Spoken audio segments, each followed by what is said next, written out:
Ansar al-Sharia did it. Al-Qaeda did it. When you talk to the Egyptian prime minister, we know it's not a film, we know it's not a protest, we know it's not a video, it's a terrorist attack. Well, Congressman, I was working off the information that we had, which was that Ansar al-Sharia claimed responsibility. And at that point, I did say that it was an al-Qaeda related group. Look at the difference in these two statements. Well, one says it wasn't a pre-planned attack. That's Jay Carney talking publicly. The other one says, from your experts in Libya, says it was a well-planned attack. Now, they could not be further apart. They could not be. That's what I'm having a hard time figuring out. And you know what's interesting? The date of this, 9/14/12, 9/14/12. You know what else happened on the 14th? September 14th? There's another document that's kind of important. That's the same day that Ben Rhodes drafted his talking points memo. Bullet point number 2, to underscore that these protests are rooted in an internet video, not a broader failure of policy, because we couldn't have Libya, your baby, as Mr. Roskin pointed out earlier, we couldn't have that fail. Can't have that. So the same day you got Jay Carney saying this was no way a pre-planned attack, and the experts in Libya, talking Greg Hicks and the Near Eastern Affairs people, are saying it was a well-planned attack. That same day, the talking points that get Susan Rice ready for the Sunday shows, make sure you focus on the video. Make sure you focus on the video, not about a broader policy failure. After all, we got an election coming in 50-some days. Well, Congressman, I believe to this day the video played a role. I believe that the person we have... But your experts didn't. There were many experts. If you look, you probably haven't had an opportunity to read the excellent report issued by the Democrats, but on September 13th, the intelligence community issued its first thorough, fully coordinated assessment of what happened in Benghazi. It said, we assess the attacks on Tuesday against the U.S. consulate in Benghazi began spontaneously. The attacks began spontaneously following the protests at the U.S. Embassy in Cairo. Extremists with ties to al-Qaeda were involved in the attacks. There is no contradiction. The protest, because of the video, bringing in those who are affiliated with al-Qaeda, there is no contradiction, Congressman. How about this contradiction? Well-planned attack, no pre-planned attack. How about that? One of them is well-planned, one of them isn't. Jay Carney says there was no pre-planned attack, and the experts in Libya said it was a pre-planned Well, the experts in Libya were among the experts looking at this and analyzing it. We went on the basis of the intelligence community, and they were scrambling to get all the information that they could. And yes, the intelligence community assessment served as the basis for what Ambassador Rice said when she appeared on the Sunday show. And on September 18th, when the video footage arrived from the security cameras, the deputy CIA director has testified it was not until September 18th when the CIA received the Libyan government's assessment of video footage that showed the front of the facility with no sign of protesters that it became clear we needed to revisit our analysis. And then, after they looked at the video footage and FBI reporting from interviews of personnel on the ground in Benghazi during the attacks, the CIA changed its assessment. And that was explained thoroughly in the bipartisan report issued by the House Permanent Select Committee on Intelligence, which did a very thorough job, Congressman. Gentleman yields back. Madam Secretary, I think we're going to take a quick 10-minute break. Two of my colleagues throughout the day have asked for 10 seconds. I've had a third colleague ask for 10 seconds. If she holds it to 10 seconds, I will give the gentlelady from Alabama 10 seconds. I just wanted to point out that the ranking member is actually incorrect. The August 17th memo that I was referring to in my last question, we have not had the opportunity to discuss with Secretary Clinton and how it affected her decisions, and it was just declassified last week. All right. With that, we will take a 10-minute break and come back. I think that memo was available beforehand. You know, we'll go. Okay.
And while they're taking this 10-minute break, as announced by the chair, we're going to be taking your phone calls. You can join us, Republicans.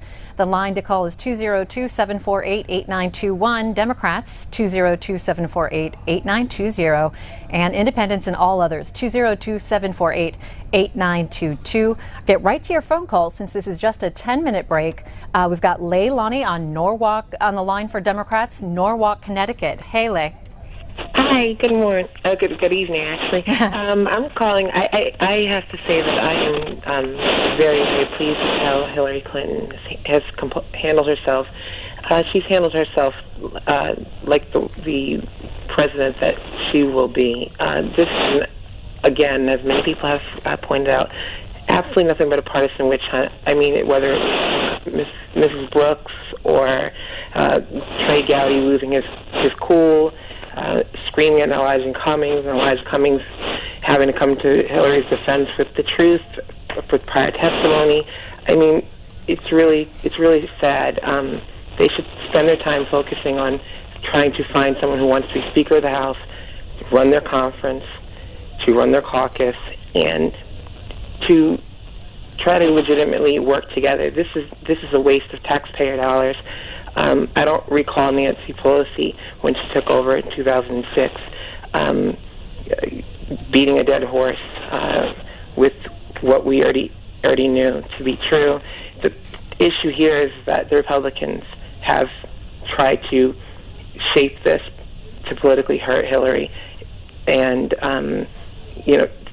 this is disgraceful. But Hillary has just handled herself the way that she needed to do, and I'm looking forward to seeing her on the world stage. I don't think we've had a woman handle herself and be as prepared and ready for the world stage since Margaret Thatcher. All right. And I'm very happy. Thank you very much. Thanks for the call there. We will let you know, too, that we're going to be covering the Jefferson-Jackson dinner on Saturday. That's Saturday night, and expected there the Democratic presidential candidates, including Hillary Clinton. So if you do want to hear about her more on the national stage, definitely join us then. That's Saturday, 9 p.m. Eastern. We'll take you to Iowa Live for that. But for now, taking your phone calls, got a caller on the Republican line. Gary's joining us from Wixom, Michigan. Sorry, Gary. That's okay. Yes, as a U.S. veteran, I'm very proud of the way the Republicans are trying to get to the truth behind this whole Benghazi situation and everything that happened. It's obvious it should be obvious to every American out there that, I mean, the lady is sitting there lying and not telling the truth. I mean, and the Democrats are sitting there like they're auditioning for in case she gets to be president, vice president, and as a member of her cabinet. I mean, I thought this whole thing was to get to the truth, and they're auditioning to see who, because if they're going to be working with her in 2 years. And Gary, have you been watching most of the day? Is there anything that's really come out that has impressed you or intrigued you about the testimony you've heard? Yes, what Trey Gowdy was getting to is, I mean, the whole situation is she never responded. I mean, and then sitting there lying or not coming forward when she knows she didn't tell the truth about the video, and she knew it was a terrorist attack. When you tell your family that it's a terrorist attack, then turn around and tell the American people that you have to answer to that, it's because of the video.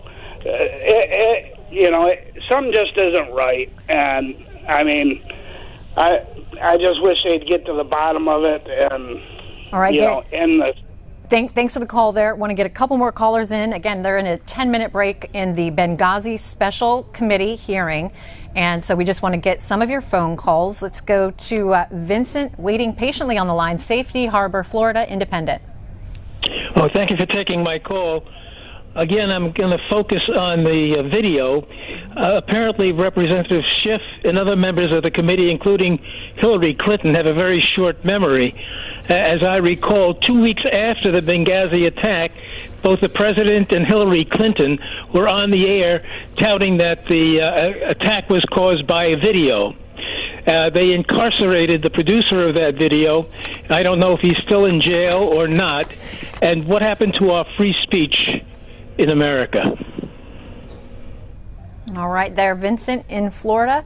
Get a couple more calls here while the Benghazi committee is in a 10-minute break. Charles calling from Baltimore, Maryland, Democrat. Hi, Charles. How you doing? I'm glad I turned in to C-SPAN today. I'm particularly shocked at the Republicans, the chairman and this last Republican that spoke. First of all, the chairman seems to be sneaky. I'm proud of Elijah Cummings for pointing out that he wouldn't, the chairman wouldn't release the whole memos that he wanted him to, and I'm shocked that they used a 17-year-old report to try to bring down Hillary. If you notice, both the chairman and this last congressman that were trying to grill Hillary kept interrupting her with senseless points. She had come forth with the truth as she knew it. They seemed not to understand that when the situation went down, it was a fluid situation, and information was incomplete and changing daily. They were quoting one day's information on the third day and using it as a point to try to make the secretary look bad. But all she was going by was what the intelligence committee was giving her, or intelligence professionals were giving her. Anytime the CIA came back and changed their report or their assessment, it shows you that things were just, they weren't all understandable at the time they went down. And there's another thing I've noticed about the chairman. He's sweating a whole lot. He seems to be the one that's being questioned. I don't understand that. All right, let's get a call in here from Washington State. Linda's on the line from, is it Kalama? Yes. All right, and Republican. Go ahead, Linda. Hi. You know what? The former guy talked about how disgusted he was with Republicans, or with the Republicans. I'm so disgusted with the Democrats up there. And Hillary should win an award for Best Actress. I mean, when she gets into the sad parts, and you know, I've seen her talk so many times. I can't stand even watch her on TV anymore.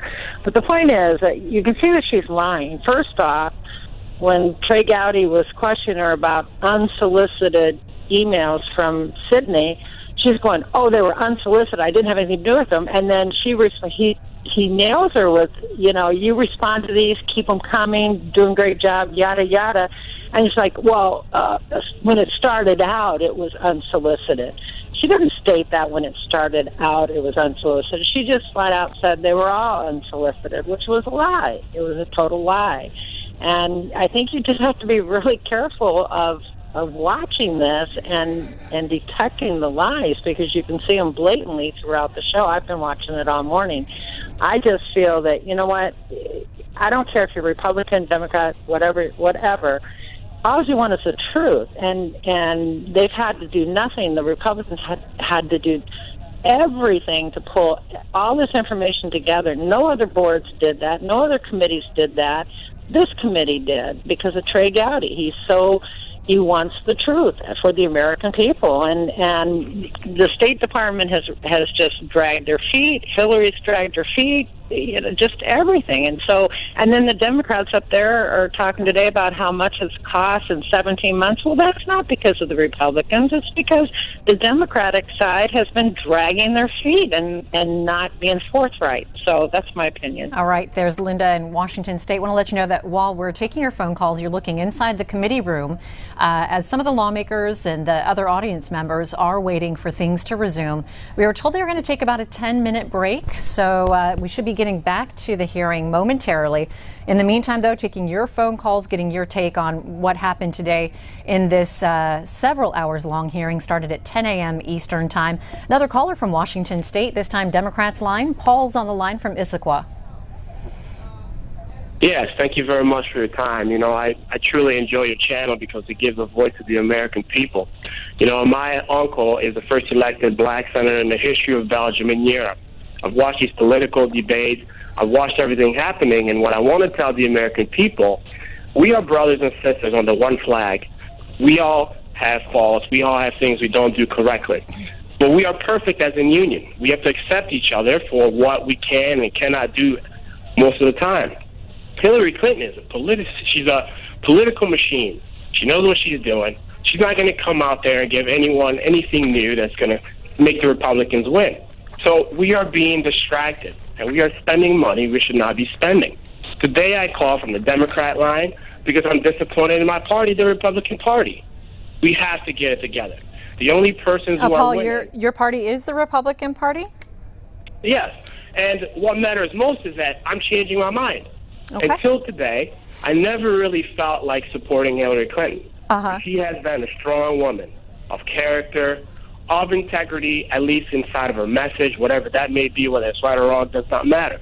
She is winning right now. And Trey Gowdy, as good as people think he is, and as good as people think he's running his political campaign, he's sweating the most of anybody today. Well, let me just bring up this article here. It's from USA Today, and it's kind of talking about what you were talking about there.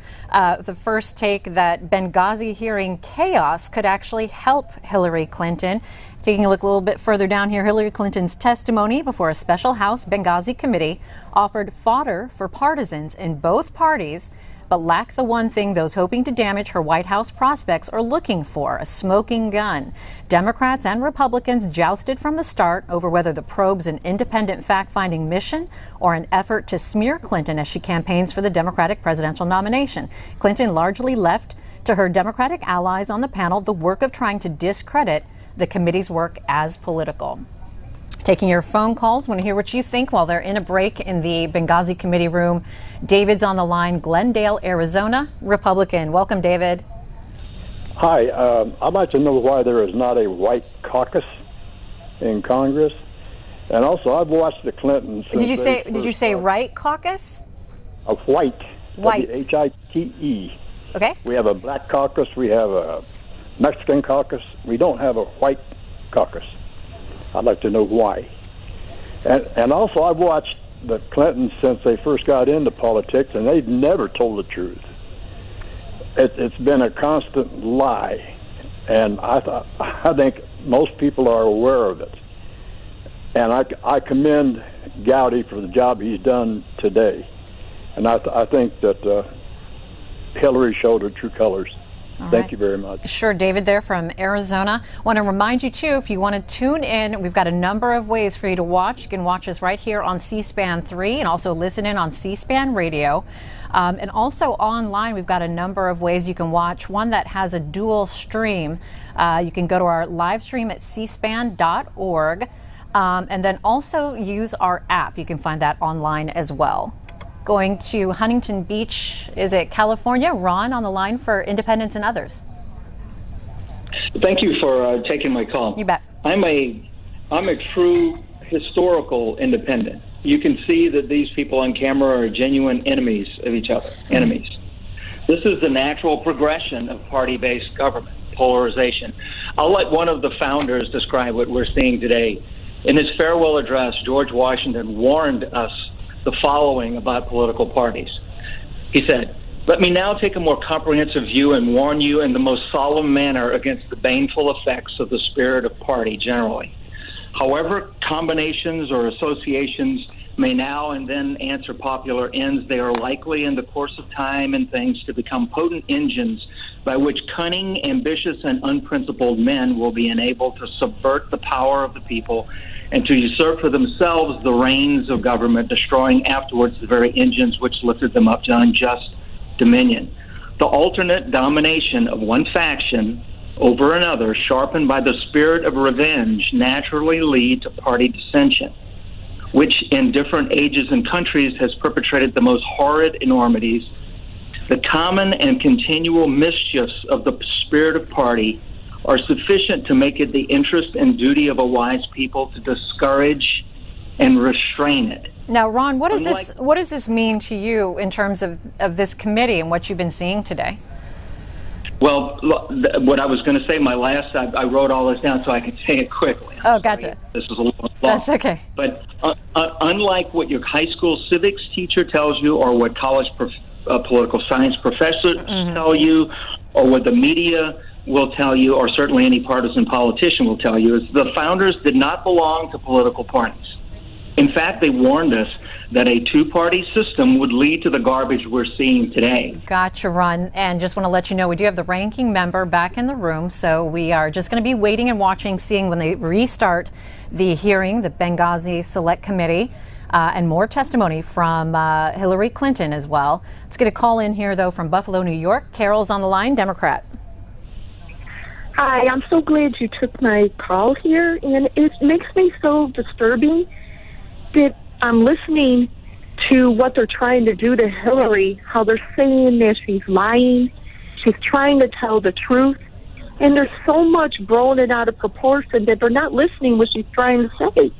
It's like when 9/11 happened, and Bush knew this was happening by a report that came out in the fact in August that he knew about what was going to come to us, and he did nothing. And so all these lives that have died for 9/11, are we going after Bush and Cheney and saying you should be liable for all this and maybe push a committee to find out what the truth really happened there? And we're in our Iraq war that we shouldn't have been in. And for what President Obama, I'm surprised they haven't even attacked him really on this. But they're going so much after Hillary because they don't want to see a woman there. They don't want to see a Democrat.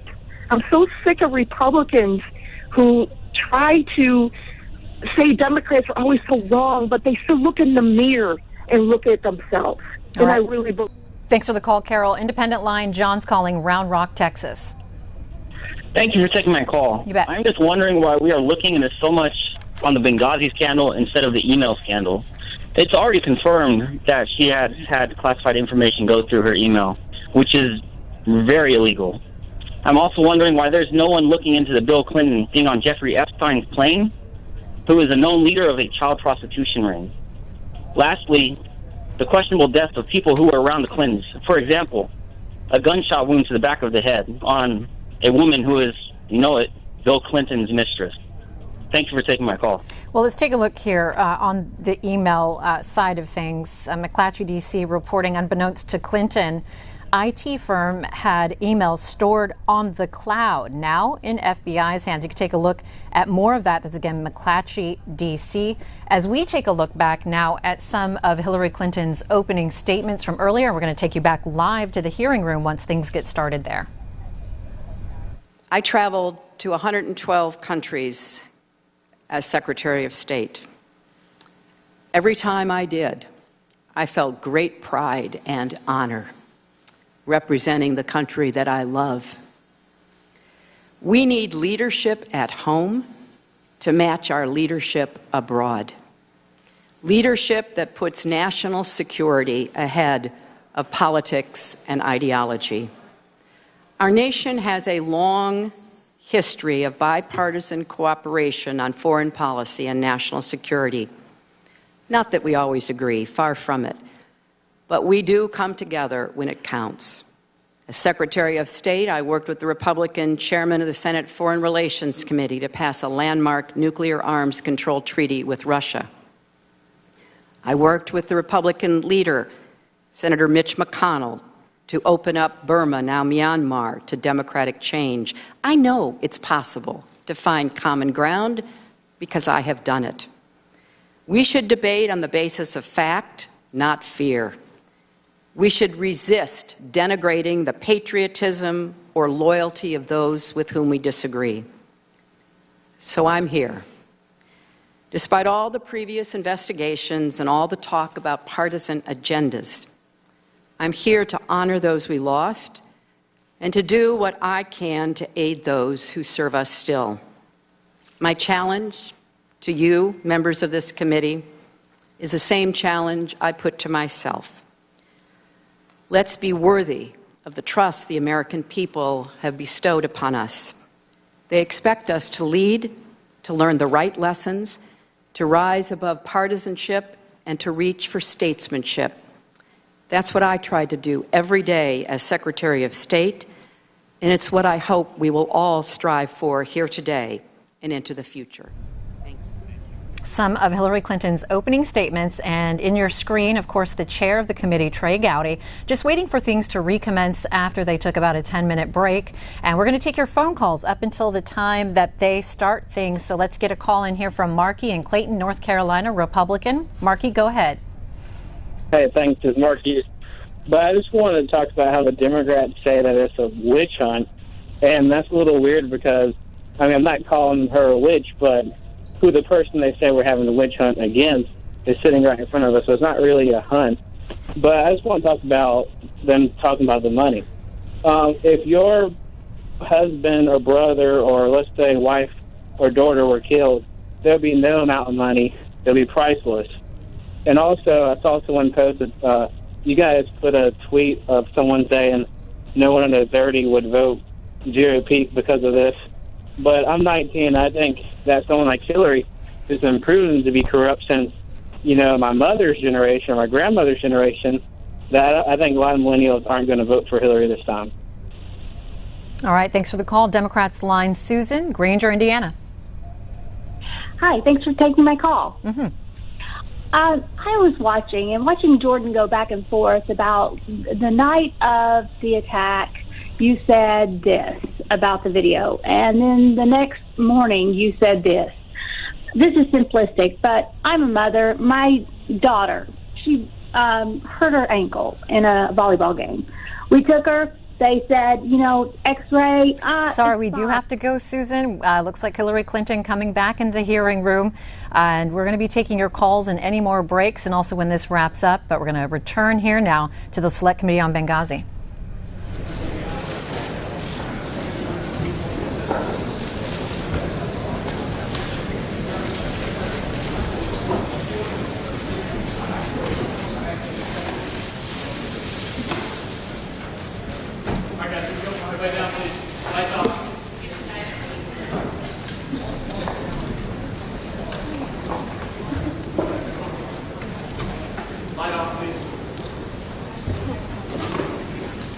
Welcome back, Madam Secretary. The chair will now recognize the gentleman from Illinois, Mr. Roscoe. Thank you, Mr. Chairman. Madam Secretary, the other side of the aisle has admonished the Republicans for not having a theory, and let me tell you a little bit of a theory that I've developed from my reading and research and listening today, and it's this, that you initiated a policy to put the United States into Libya as the Secretary of State, and you overcame a number of obstacles within the administration to advocate for military action, and you were successful in doing that. Ultimately, the decision was the president's, as you acknowledge, but you were the prime mover. You were the one that was driving. You were even contemplating something called the Clinton Doctrine, and you were concerned about image. You were concerned about credit, which is not something that is unfamiliar to people in public life. But then I think something happened. And my theory is that after Gaddafi's death and essentially a victory lap, then I think your interest waned, and I think your attention waned. And I think the emails that Mrs. Brooks put forth, you had an answer, and that was, look, I got a lot of information from a lot of different places, but I think you basically gave a victory lap, sort of a mission accomplished quote in October 30th, 2011 in the Washington Post. This is what you said, and this is very declarative. We set into motion a policy that was on the right side of history, on the right side of our values, on the right side of our strategic interests in the region. It has all of the feel of a victory lap, but there was a problem. And the problem, Madam Secretary, was that there were storm clouds that were gathering, and the storm clouds that were gathering was a deteriorating security situation in Benghazi. And you had a lot to lose if Benghazi unraveled. If Libya unraveled, you had a lot to lose. Based on the victory lap, based on the Sunday shows, based on the favorable accolades that were coming, if it went the wrong direction, it would be on you. And if it was stable and it was the right direction, you were the beneficiary of that. So the question is, how is it possible that these urgent requests that came in, how did they not break through to the very upper levels of your inner circle, people who were here today, people who served you? How did those requests from two ambassadors, Ambassador Kretz and Ambassador Stevens, that came in on these dates, June 7th, July 19th, August 2nd, and March 28th, all of 2012, how is it possible that those didn't break through? You've told us that that wasn't your job, basically. You said, I'm not responsible, but here's my theory. I think that this is what was going on. That to admit a need for more security was to admit that there was a deteriorating situation. And to admit a deteriorating situation didn't fit your narrative of a successful foreign policy. Where did I get that wrong? Congressman. Look, we knew that Libya's transition from the brutal dictatorship of Gaddafi, which basically destroyed or undermined every institution in the country, would be challenging, and we planned accordingly. We worked closely with the Libyan people, with our allies in Europe, with partners in the region, to make sure that we tried to get positioned to help the Libyan people. And yes, the volatile security environment in Libya complicated our efforts, but we absolutely, and I will speak for myself, I absolutely did not forget about Libya after Gaddafi fell.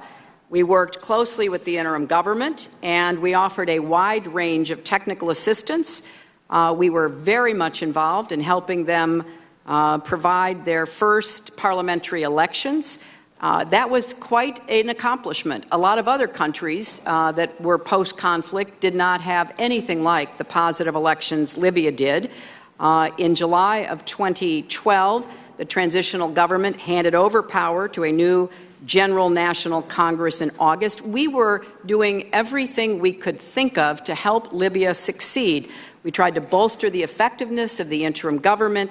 We worked very hard to get rid of the chemical weapons, coordinating with the transition Libyan authorities, with the UN and others. And by February of 2014, we had assisted in destroying the last of Gaddafi's chemical weapons. We were combating the spread of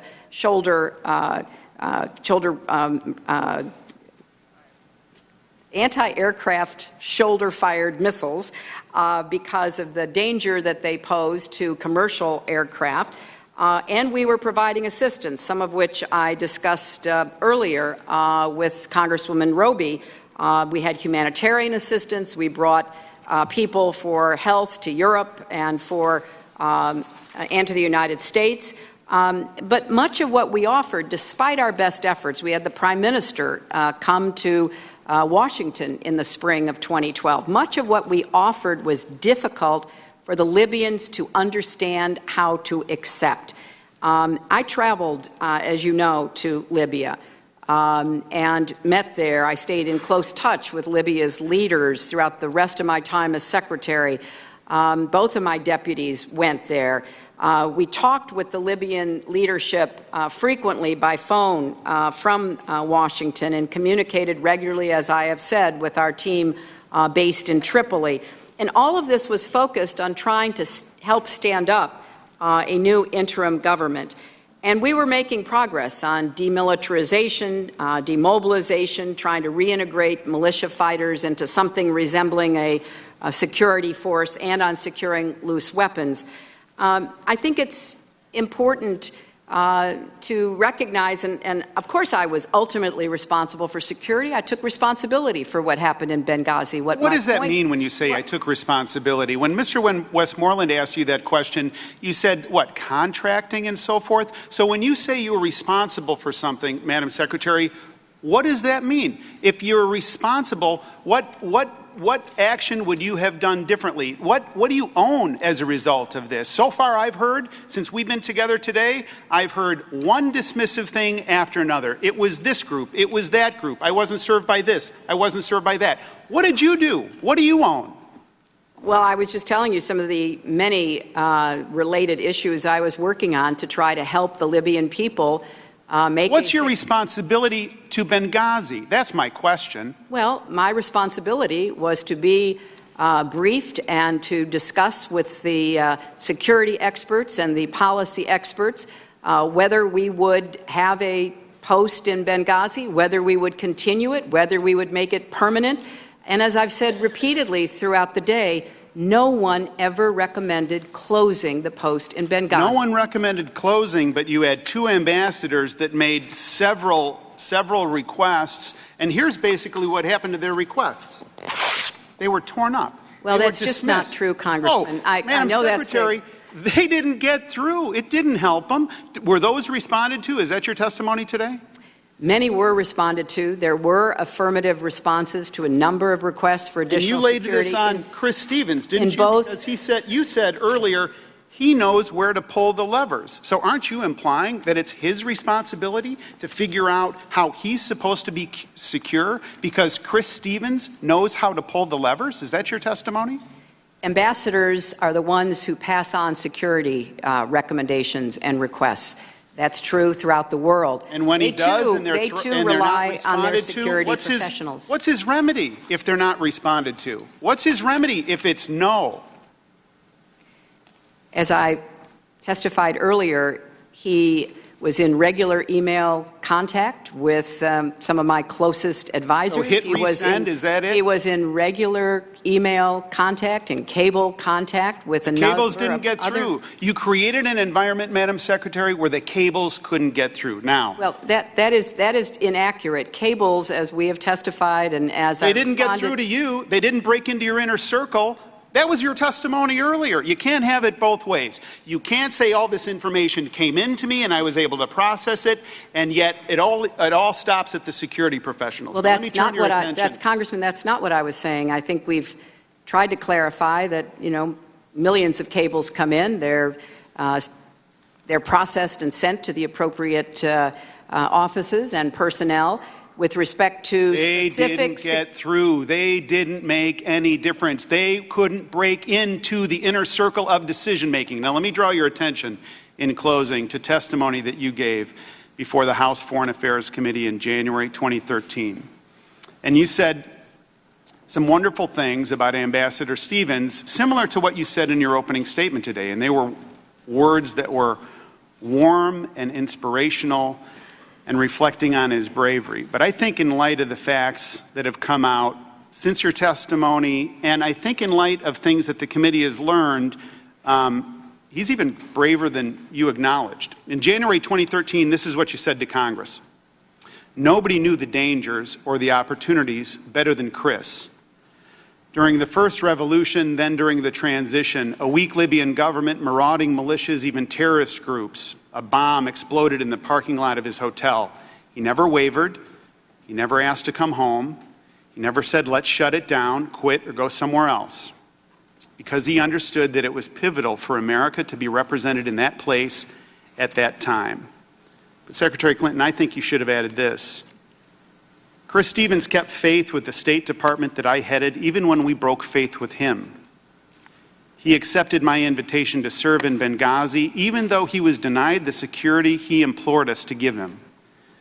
I and my colleagues were distracted by other matters and opportunities and ambitions, and we breached our fundamental duty to mitigate his danger and secure his safety, and that of Glenn Doherty, Sean Smith, and Tyrone Woods. That'd be more accurate, wouldn't you say, Secretary Clinton? Of course, I would not say that, and I think that it's a disservice for you to make that statement, Congressman. And it's Who does it disserve? Well, it is a disservice of how hard the people who are given the responsibility of making these tough security decisions. The people that were attempted disciplined, to do so. did they keep faith with Chris Stevens? No. Well, Chris Stevens was someone who had a commitment to our presence in Libya. There's no question. And we want to honor that by continuing There's to no do what question. we can to support the Libyan people's transition. It is very much, in my view, in America's interest to continue to try to do so. I yield back. Gentleman's time's expired. The chair will now recognize the gentlelady from Illinois, Ms. Duckworth. Thank you, Mr. Chairman. Madam Secretary, I just want to talk a little bit more about what has been done for embassy personnel security, diplomatic personnel security since then. My understanding is in Benghazi, there were some security improvements that were made. Could you talk about some of those, both prior to the attacks as well as some of the things that perhaps you sort of alluded to with more ventilation in the safe rooms or some of those things? Yeah. There were a number of security improvements that were made to the facility. Again, there was an emphasis on trying to buttress the outer walls to try to, create a more effective guard entrance. There was an effort to try to make sure that the facility itself was hardened so that it could withstand attacks if that came to pass. It was in a series of decisions made by the security professionals.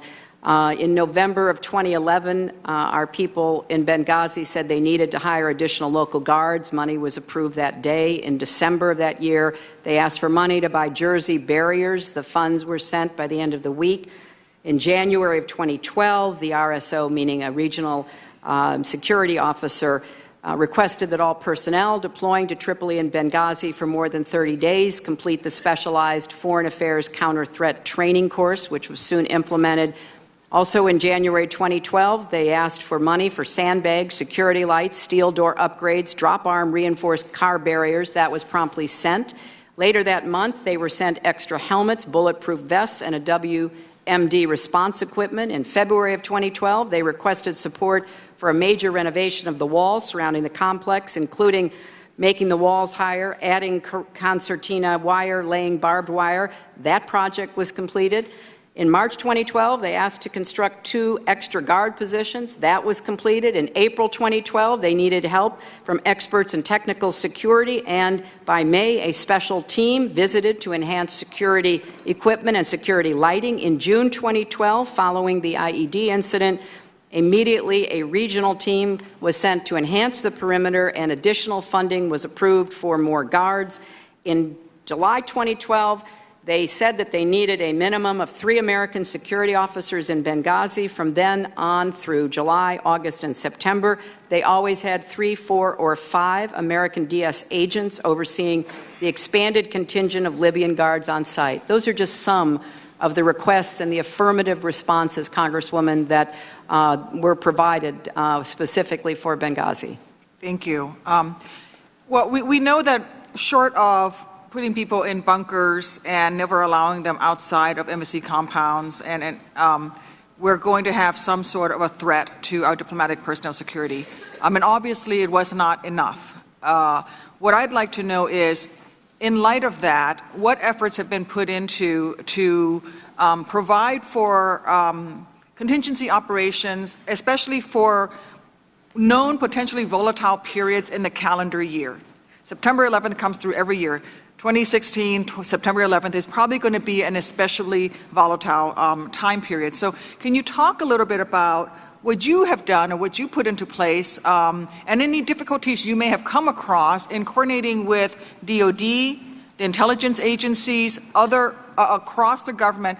Is there a move? I know this is not a secure room, so we can't talk about things that are rated secret, but, September 11th is coming. Prior to that week, are we moving aircraft carriers nearby? Are we putting an air wing on a 6-hour leash with, one lift of aircraft on a 2-hour leash? What are we doing? Do we have fast teams and fest teams gearing up, ready to go? What is going on in light of the lessons learned at Benghazi?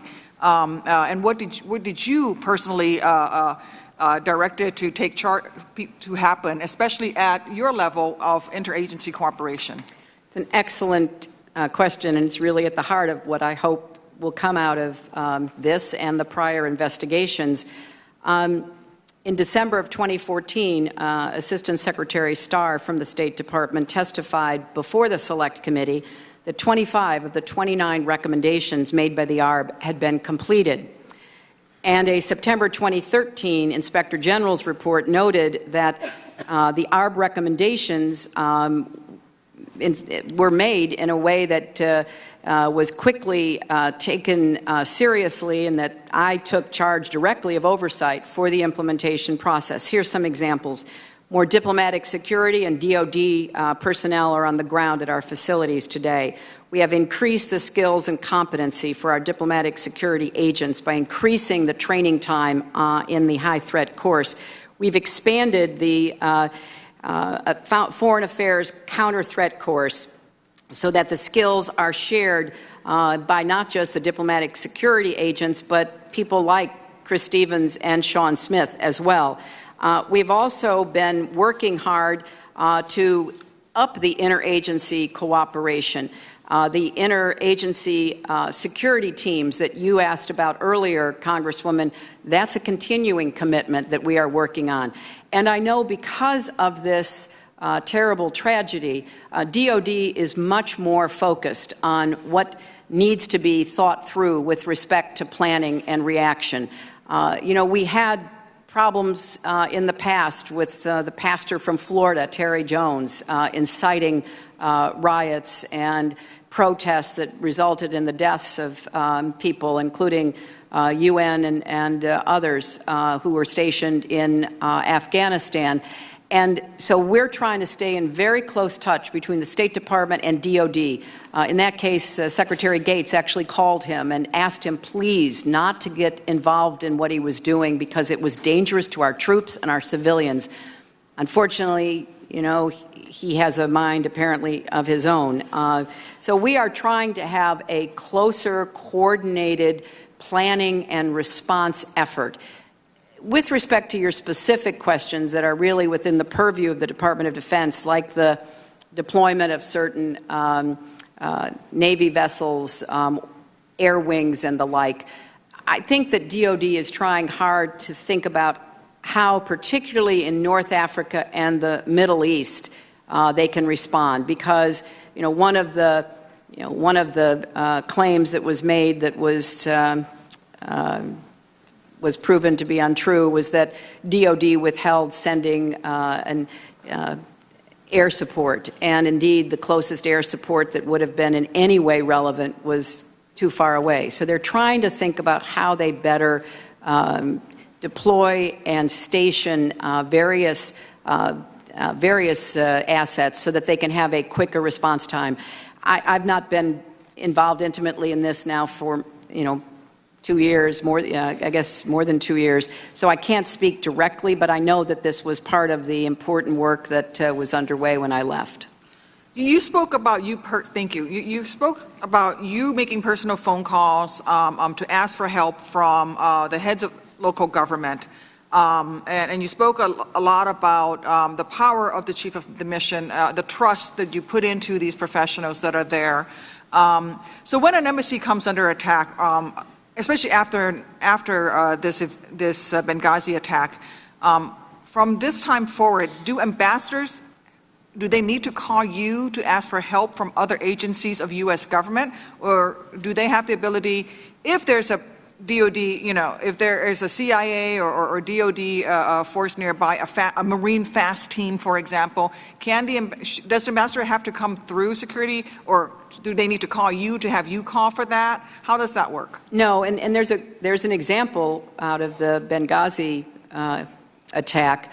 There was a pre-existing understanding between the diplomatic compound and the CIA annex. And there was no need for anybody at the compound to call Washington to alert the CIA annex. They immediately contacted the CIA annex, and they sprang into action to try to come to the assistance of our team at the compound. So we're trying to have more pre-existing arrangements like that, and that goes to your question. If there are assets in the region, how do we plan for contingencies so that they can be immediately triggered and try to respond? I obviously spoke to the White House. I spoke to General Petraeus. I spoke to, lots of other people that evening trying to get whatever help we could get. We did get a surveillance plane above the location, but it took some time to get there. It had to be diverted. Drone. I'm sorry, it was an unarmed drone, correct? Yes, it was unarmed. It was on our UAV, UAV. Yeah, UAV, right. So we asked for everything we could get, and everybody immediately tried to provide it. But I think now there's more awareness that maybe we should be doing these scenarios ahead of time to try to figure out what could be done without having to, reinvent it every time. Thank you. I'm out of time, Mr. Chairman. Thank the gentlelady from Illinois. The chair would now recognize the gentlewoman from Indiana. Thank you, Madam Secretary. I'm going to follow up on what the Congresswoman from Illinois is discussing, which is facility, and I appreciate the laundry list that you just listed with respect to the security improvements or whatever happened with respect to Benghazi. But I have to ask you if you're familiar with the fact that in the wake of the 1998 bombing attacks in Nairobi and Dar es Salaam, Congress passed something referred to as SECA, the Secure Embassy Construction and Counterterrorism Act, which requires the Secretary of State to issue a waiver if, under two conditions, if U.S. government personnel work in separate facilities or if U.S. overseas facilities do not meet the security setback distances specified by the Bureau of Diplomatic Security. The law specifies that only the Secretary of State may sign these waivers, and that requirement is not to be delegated. Was a waiver issued for the temporary mission in Benghazi and the CIA annex after the temporary mission compound was authorized through December of 2012? And did you sign that waiver, Madam Secretary? I think that the CIA annex I had no responsibility for, so I cannot speak to what the decisions were with respect to the CIA annex. That is something that I know other committees. But you acknowledge you were responsible for the temporary mission compound. Yes, of course, but you put them together. I just wanted to clarify that I had no responsibility for the CIA annex, obviously. The compound in Benghazi was neither an embassy nor a consulate. Those are the only two facilities for which we would obtain a formal diplomatic notification. And those were the only kinds of facilities that we would have sought waivers for at the time, because we were trying to, as has been testified to earlier, understand whether we were going to have a permanent mission or not. That means you have to survey available facilities, try to find a secure facility, and the standards that are set by the Interagency Overseas Security Policy Board are the goals we try to drive for. But it is very difficult, if not impossible, to do that in the immediate aftermath of a conflict situation.